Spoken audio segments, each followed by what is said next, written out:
নমস্কার বন্ধুরা, জিও হাব চ্যানেলে আজকে স্বাগত জানাই তোমাদের সবাইকে।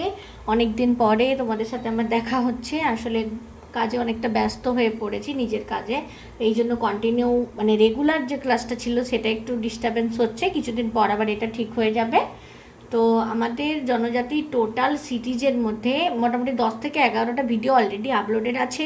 তোমরা যারা এখনও আমার ভিডিওগুলো দেখোনি তারা আমার চ্যানেলে গিয়ে অবশ্যই ভিডিওগুলি দেখে নিও, খুবই গুরুত্বপূর্ণ। আজকে যে নিয়ে আলোচনা করব, যে জনজাতি বা উপজাতি নিয়ে আলোচনা করব, সেটা হলো এস্কিমো। এস্কিমো মোটামুটি আমরা সবাই জানি বরফের দেশের মানুষদেরকে বলা হয়। হ্যাঁ বন্ধুরা, ঠিকই জানো, এস্কিমোরা উত্তর গোলার্ধের উত্তরাংশে কিন্তু ছড়িয়ে ছিটিয়ে থাকে। উত্তরাংশ বলতে কি, একেবারে যে উত্তর দিকের অংশগুলো আছে, আলাস্কা, গ্রিনল্যান্ড, সাইবেরিয়া, এই সব জায়গাগুলোতে কিন্তু এস্কিমোদের প্রাধান্য বেশি। তবে উত্তর আমেরিকাতে এই এস্কিমোদের নাম কিন্তু ইনুইট, আর গ্রিনল্যান্ডে ইউপিক, আর এস্কিমো নামটা মূলত রাশিয়াতে। বোঝা গেল বন্ধুরা? এই এস্কিমো কথাটার কিন্তু একটা অর্থ আছে, ওদের এই অর্থটা কিন্তু স্থানীয় ভাষা। স্থানীয় ভাষায় এস্কিমো কথার অর্থ হচ্ছে কাঁচা মাংস খাদক, মানে যারা কাঁচা মাংস খান তারা। এছাড়া আরও একটা যাদের যে স্থানীয় ভাষা, সেখানে এস্কিমিউ কথার অর্থ হলো বরফের জুতো পায়ে পরেন যে ব্যক্তি। বরফের জুতো পায়ে পরেন যে ব্যক্তি, যেহেতু তারা বরফ এলাকায় থাকে তাদের একটা তুলনা করে এই কথাটা বলা হচ্ছে। বোঝা গেল? এবার দেখো, এদের যে সংস্কৃতিটা মিনিমাম 5,000 বছর কিন্তু পুরনো, এর প্রমাণ পাওয়া গেছে।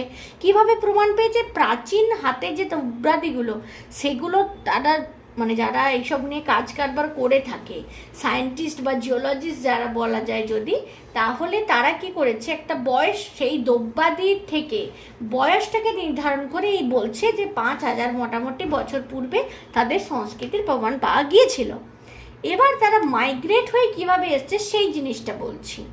গবেষণা করে দেখা গেছে যে এস্কিমোরা মূলত মঙ্গোলীয় বংশভূত। মঙ্গোলীয় মানে বুঝতে পারছো, চীনের। পূর্ব এশিয়ার দিক থেকে তারা পরিভ্রমণ করতে করতে, ধরো এটা যদি এশিয়া দেখি, এখানে বেরিং প্রণালী যদি দেখি, আর এশিয়ার নিচের পার্ট রয়েছে, পূর্ব দিক থেকে আস্তে আস্তে এরা কি করেছে, পরিভ্রমণ করতে করতে এখানে এসে বসবাস গড়ে তুলেছে। এদের মূলত কিন্তু খাদ্যবস্তু শিকার আর খাদ্য গ্রহণ করার জন্য তারা যাযাবর জীবনযাত্রা পালন করত আর চামড়ার তাঁবুতে বসতি স্থাপন করত। কি কারণে? এদের কিন্তু জীবনটা ছিল যাযাবর। তবে বর্তমানে কিছু অবস্থার পরিবর্তন ঘটছে। এবার তাদের জীবনযাত্রা কেমন ছিল সেই নিয়ে আলোচনা করব। জীবনযাত্রা যদি জানতে হয়, আগে জানতে হবে পরিবেশ, কারণ পরিবেশের ওপরে মানুষের জীবনযাত্রার গুরুত্বপূর্ণ প্রভাব রয়েছে। দেখো, উত্তরে যেহেতু তুন্দ্রা অঞ্চলে তারা বসবাস করে, প্রচণ্ড ঠান্ডার মধ্যে তাদেরকে থাকতে হয়, ঠিক কি না? সেখানের মোটামুটি তীব্র শীত থাকে, আর সারা বছরই বিশেষত শীতকালে তাপমাত্রা কিন্তু গড় তাপমাত্রা -20 ডিগ্রি থেকে -25 ডিগ্রি সেলসিয়াস থাকে, মানে হিমাঙ্কের পুরোপুরি নিচে, বুঝতেই পারছো। আর স্বল্পস্থায়ী যখন গ্রীষ্মকাল হয় তখন তাপমাত্রাটা কিছুটা উন্নত ঘটে, মানে কিছুটা গরম ফিল হয়, কিন্তু জাস্ট খুব হিমাঙ্কের নিচে থাকেই। তার এই -25 ডিগ্রিটা হয়তো -18 ডিগ্রি হয়ে যায় গ্রীষ্মকালে, এইটুকু ফারাক দেখতে পাওয়া যায়। আর এখানে বেশিরভাগ সময়টা দিন থাকে। দেখো, গ্রীষ্মকালে কিন্তু সূর্য অস্ত যায় না, বোঝা গেল। আর উষ্ণতার যে মাসিক গড়টা মোটামুটি 10 ডিগ্রি সেলসিয়াস বলা যায়। শীতকালে কিন্তু সূর্য ওঠে না ঠিকই, শীতকালটা অন্ধকার, সূর্য ওঠে না ঠিকই, তবে কিন্তু আমরা জানি মেরু অঞ্চলে যে জ্যোতিষ্কের আলোক প্রভা যখন বরফে পড়ে তখন মৃদু যে আলোর ছটা সৃষ্টি হয়, উত্তর গোলার্ধে একে বলা হয় অরোরা বোরিয়ালিস। ঠিক এই অরোরা বোরিয়ালিস কিন্তু এইখানে দেখতে পাওয়া যায় তুন্দ্রা অঞ্চলে, যেখানে এস্কিমোদের বসবাস রয়েছে। আর এখানে গ্রীষ্মকালে কিছুটা ঘূর্ণপাত বৃষ্টিপাত হয়ে থাকে, সেটা হচ্ছে 25 সেন্টিমিটারের মতো। এখানে কোনো গাছপালা নেই। দেখো, বরফের ক্ষেত্রটা পুরো ভূমি বরফে আবৃত, যেহেতু বরফের আবরণ রয়েছে সেহেতু এখানে গাছের প্রবণতা খুব কম, গাছ জন্মাতেই পারে না, তাই বাতাস খুব জোরে জোরে কিন্তু এখানে প্রবাহিত হয়। আর যে বরফের ছোট ছোট ফ্লেকগুলো থাকে না, সেগুলো বাতাসের তাড়নাতে কি হয়, এক স্থান থেকে উড়ে অন্য স্থানে চলে যায়। ঠিক যেমন মরুভূমিতে বালুর চলাচল ঘটে, ঠিক সেই রকমই বরফের খেলা এখানে দেখতে পাওয়া যায়, মানে হালকা বরফগুলো বাতাসে উড়িয়ে নিয়ে যে এক স্থান থেকে অন্য স্থানে ছড়িয়ে দেয়। আর যে পুরো বরফ আবৃত যে ভূমিভাগ, সেখানে কিন্তু মস, লাইকেন, ছোট ছোট ঝোপঝাড় এগুলোই জন্মায়, এছাড়া বিশেষ কিছু জন্মাতে পারে না। বোঝা গেল তারা কেমন পরিবেশে থাকে। এবার তাদের বাসগৃহের কথাই বলি। এস্কিমোদের বাসগৃহটা খুবই গুরুত্বপূর্ণ। এস্কিমোদের বাসগৃহর নাম হলো ইগলু। ইগলু কথার অর্থ কি? ইগলু হলো বরফের ঘর। বোঝা গেল, হাউস অফ আইস। এবার এটা কিন্তু শীতকালে মূলত দেখতে পাওয়া যায়। আর গ্রীষ্মকালে কি হয়, 50 থেকে 60টা সিল মাছের চামড়াকে তারা ছাড়িয়ে নেয়। সিল মাছ কিন্তু তাদের প্রধান। কোথায় পাওয়া যায়? এস্কিমোর অঞ্চল পুরো বরফ আবৃত থাকে, কিন্তু সেখানে সমুদ্রের যে অঞ্চলগুলো আছে, সমুদ্রের পাশে তারা বাসগৃহ গঠন করে। সমুদ্র যদি এটা হয়, সমুদ্রের পাশে যে ক্লিপ বা খিলান অঞ্চল আছে, তার ঠিক এইরকম জায়গায় তারা অবস্থান করে। এটা যদি সমুদ্র হয়, সমুদ্রের বাতাস এখানে ডাইরেক্ট এইখানে লাগছে না, তাই এদের অবস্থানটা ঠিক এখানে হবে, মানে ক্লিপের আড়ালে, যাতে যে তুন্দ্রা অঞ্চলের ঠান্ডা বাতাসটা এখান অবধি না এসে পৌঁছাতে পারে, সেরকম একটা জায়গায় তাদের অবস্থান পরিলক্ষিত হয়। শীত গ্রীষ্ম বরাবরই তাদের এইরকম জায়গায় চুজ করে তারা থাকার জন্য। এবার কি করে তারা, 50 থেকে 60টা শিল মাছের চামড়া ছাড়িয়ে নিল এবং শিল মাছের চামড়াগুলোকে তারা সেলাই করে একটা বড় ত্রিপলের মতো করলো। এবার সেই ত্রিপলটাকে একটা কাঠের ফ্রেমে ফেলে দিল। বোঝা গেল? এইভাবে তাদের ঘরটা কিন্তু গড়ে ওঠে। আর এদের ঘরের যে দরজাগুলো হয়ে থাকে ছোট্ট ছোট্ট হয়। এবারে ঘরের দরজাটা ছোট ছোট হওয়ার কারণ কি? ছোট ছোট হলে কি হয়, যাতে ঠান্ডা বাতাসটা, বড় দরজা হলে তাড়াতাড়ি ঠান্ডা বাতাস প্রবেশ করতে পারবে, ছোট হলে সেটার প্রবণতাটা একটু কম থাকছে, ঠিক কিনা? এবার দেখো, যদি বলি যে তাদের এই যে এরা কি করে জানো, ঠিক এই যে তাঁবুটা থাকছে তার উপরেই এই বরফের চাই দিয়ে বড় বড়, শীতকালে বরফের চাই দিয়ে ইগলু বানায়। বোঝা গেল? আর এদের পাশে কিন্তু এদের ঘরগুলো পাথরের দেওয়ালও থাকে, মানে বরফের মাঝেই বরফের ঘর। কেমন বিষয়টা মজার না? বরফের মাঝেই বরফের ঘর, যদি পাথরের দেওয়ালও থাকে, মানে এরকম যদি পাথরের দেওয়াল থাকে, তার ও পাশে পাশে তারা আবার বরফের চাই দিয়ে দেয়। এই ঘরগুলোকে বলে ইগলু। বোঝা গেল? এছাড়া এই যে ইগলু গঠনের আগে তারা যে তাঁবুটা খাঁচালো শিল মাছের চামড়া দিয়ে, সেই তাঁবুটার নাম হচ্ছে টিউপিস। কি বললাম? টিউপিস। বর্তমানে কি হচ্ছে, তারা যাযাবর জীবনযাত্রা ত্যাগ করে একটা স্থায়ীভাবে বসবাস গড়ে তুলছে। এই জন্য এদের যে ইগলুর গঠনগুলো বিভিন্ন রকমের হচ্ছে, আর বিভিন্ন ইগলুগুলোকে গঠন একসাথে করে তারা গৃহ নির্মাণ করছে, মানে অনেকগুলো পাশাপাশি বিভিন্ন স্ট্রাকচারের ইগলু রয়েছে।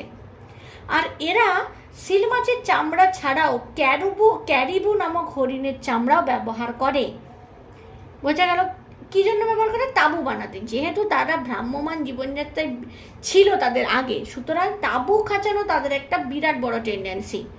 আর বরফের ঘরের নামটা মনে রেখো, এটা খুবই গুরুত্বপূর্ণ। এস্কিমো কথার অর্থ মনে রেখো। এগুলো হলো ইগলু। ইগলু বলা হয় বরফের ঘর। কোন উপজাতির মানুষদের ঘরকে ইগলু বলে? পরীক্ষায় কোশ্চেনটা আসে, এটাকে বলা হয় এস্কিমোদের। বোঝা গেল?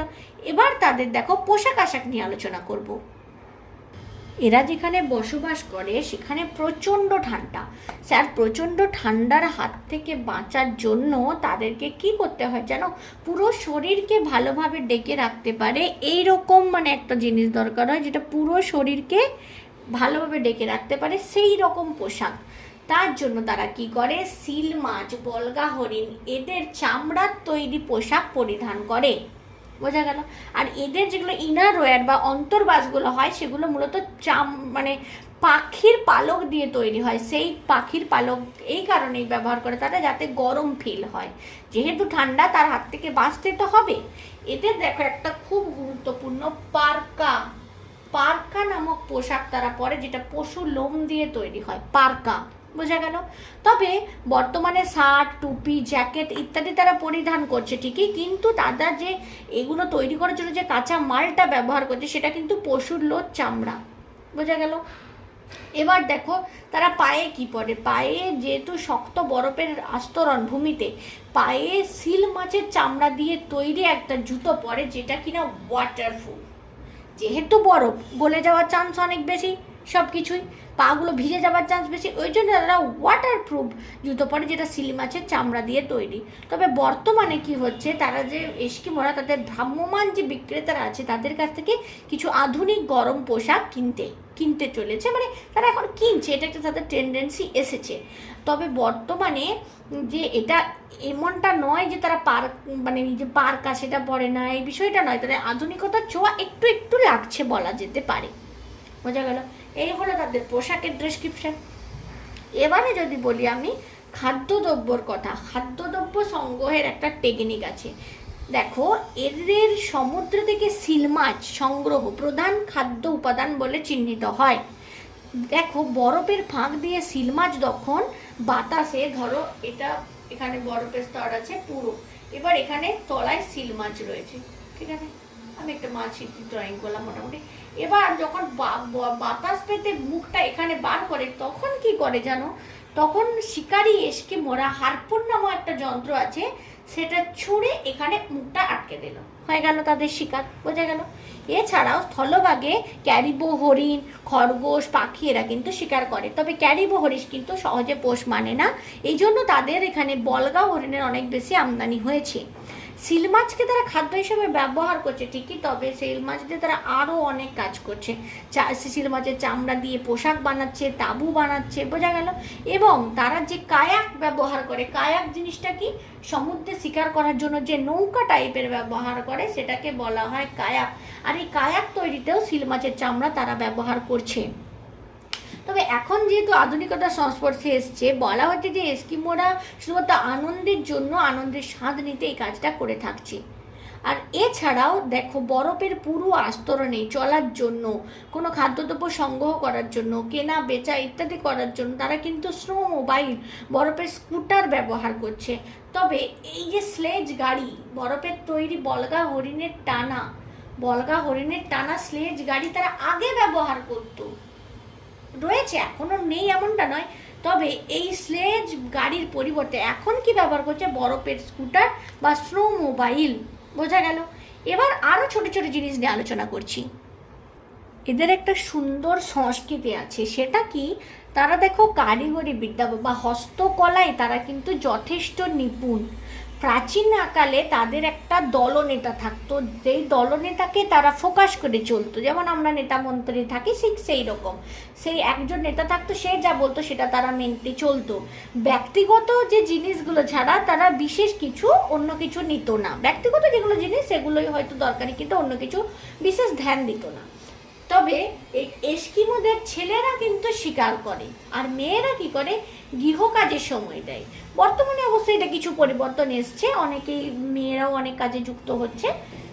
তো এবার যদি তাদের একটা সংস্কৃতির ব্যাপক পরিবর্তন বলা যেতে পারে, সেটা হলো স্লেজ গাড়ির পরিবর্তন। আগেই বললাম, স্লেজ গাড়ির পরিবর্তে এখন কিন্তু বরফের স্কুটার বা স্নো মোবাইল তারা ব্যবহার করছে।